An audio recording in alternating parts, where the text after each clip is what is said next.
Hello, everybody. Please have a seat.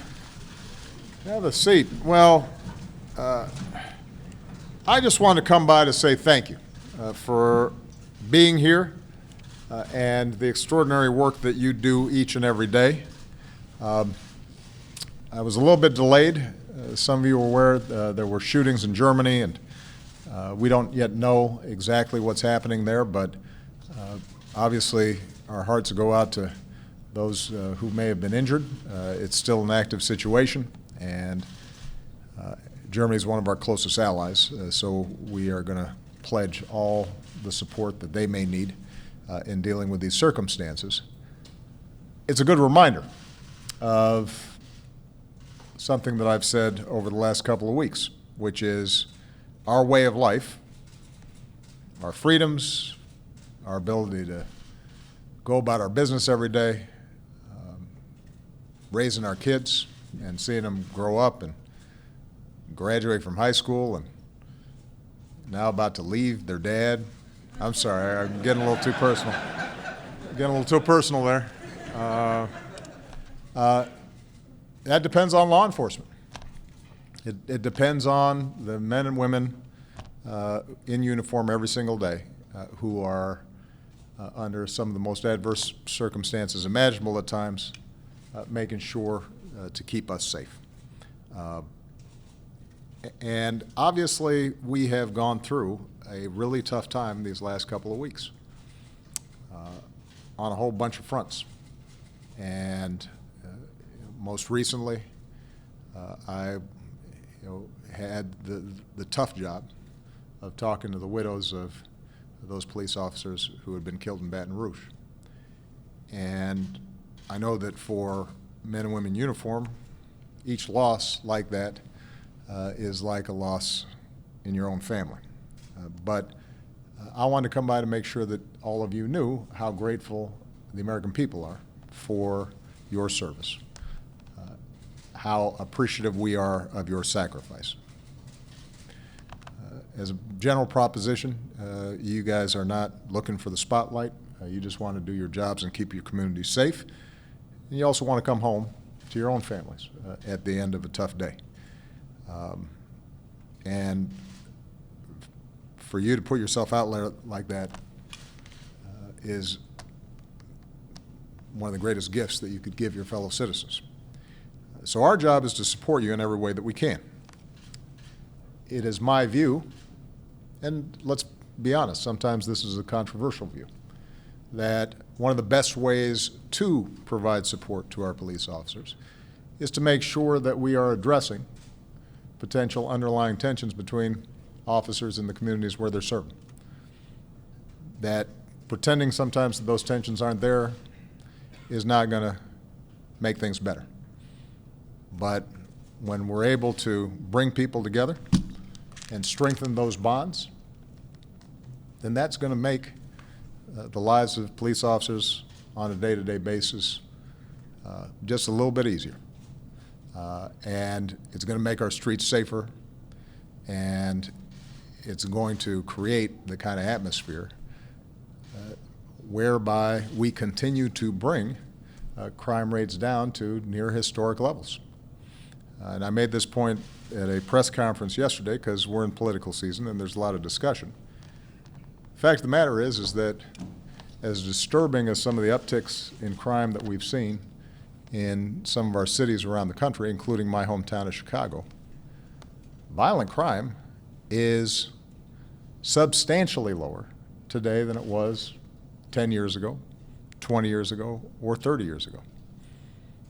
Over the last 4 or 5 years, we've seen violent crime rates that we haven't seen since the 1960s. And that's not an accident. That's in part because police departments around the country have gotten really smart about preventing crime and are working with communities in all kinds of smart ways. And we can build on that progress. But it's going to require us to do exactly what you are doing today, and that is trying to figure out how we can work together to ensure that our police departments and our communities are aligned in what we all want, which is families that are safe, people abiding by the law, making sure that our kids are growing up in an environment where they can go to school and get an education and get a job and raise families of their own without fearing that somehow they're going to be struck down by a bullet or harassed and peddled drugs to by somebody who is intent on breaking the law. So this is the fourth in a series of gatherings with law enforcement that we've organized just since June. It builds on the work that we did in our task force for 21st century policing. My hope is that it's been useful in giving you some tools and best practices to give you a sense of how departments on the cutting edge are using data to train officers and engage with the community. We also are hopefully hearing from you about what you've learned in your experience works and doesn't work, and where the federal government can partner with your departments and state and local law enforcement officers across the country to do even better. Because the fact is, there's exceptional policing being done every single day. We've seen departments organize community forums and panels and cookouts to bring officers together with civil rights leaders and activists and young people. Many of you, I'm sure, saw the viral videos of police playing pickup basketball with kids or dancing the nene, which wasn't, you know, that was a brave officer who did that. There are a lot more examples, though, that don't find their way onto Twitter feeds. So I want not only to encourage all of you to implement the task force recommendations in ways that are tailored to your community and your needs, but I also want you to share with us things that you think work that can make a difference, because our job really is as a convener. The federal government is not responsible for day-to-day policing of our communities. But we do have the ability to project best practices and let people share what they've seen that works. And we do have some pretty good ideas about how to facilitate more discussions in your own communities. We are working closely with a lot of departments about how to collect data and do that better. And what we've learned with respect to training that can make police work safer and more effective. And part of the reason I wanted to stop by here is invariably what happens is the media's attention shifts. You know, there's a tragedy and a spate of police officers down, or a shooting involving police, and it captures the media's attention. And then suddenly, 2 months from now, there's a different story. Except in one of your departments, somebody's still getting shot. It just doesn't warrant attention anymore, apparently, because it's not part of the narrative.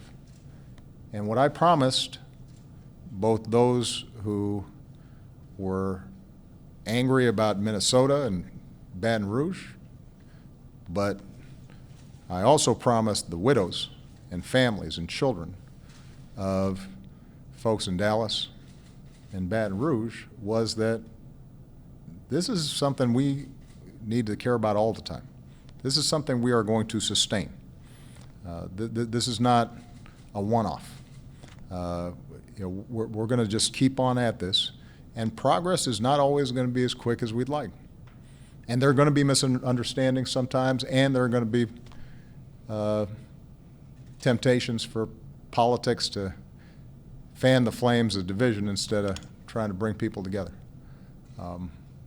But look, I'm only going to be president for 6 more months, but I'm a citizen who's going to depend on law enforcement for the rest of my life, and I've got 2 daughters, and hopefully way in the future some grandchildren who are going to depend on law enforcement.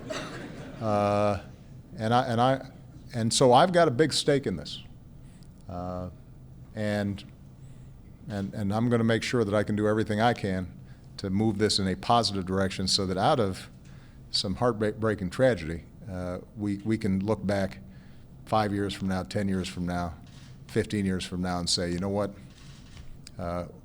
we kept getting better. And police officers are honored, their communities are supporting them, they are safer, and those communities truly recognize that they are being served and protected by the men and women in blue. So thank you very much, everybody. God bless you.